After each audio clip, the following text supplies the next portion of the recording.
क्या SSC CHSL के अंदर आने वाले समय में वैकेंसीज बढ़ेगी?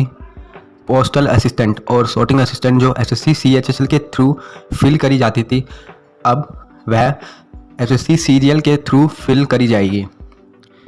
अब बहुत से लोग इस बात को लेके बहुत खुश हो रहे हैं कि now the vacancies is increased, लेकिन मुझे समझ नहीं आ रहा कि खुशी किस बात की है।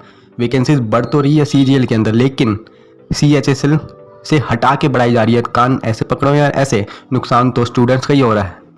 लेकिन मुझे समझ नहीं आ रहा, ये सो कॉल्ड यूट्यूबर्स जो है बहुत चिल्ला चिल्ला के कह रहे हैं सीजीएल वैकेंसी इंक्रीज वगैरह वगैरह, लेकिन सीएचएसएल का क्या?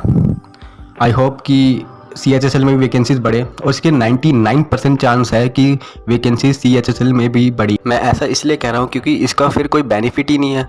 अगर वैकेंसीज बढ़ रही है सीजीएल में तो सीएचएसएल में भी 99% चांस बनते हैं। क्योंकि मैं आपको बताऊं, गवर्नमेंट ऑफ इंडिया के अंदर, मिनिस्ट्रीज़ के अंदर, इनकम टैक्स या कोई भी अदर डिपार्टमेंट में आज भी इतने सारे कॉन्ट्रेक्चुअल एम्प्लॉय काम कर रहे हैं।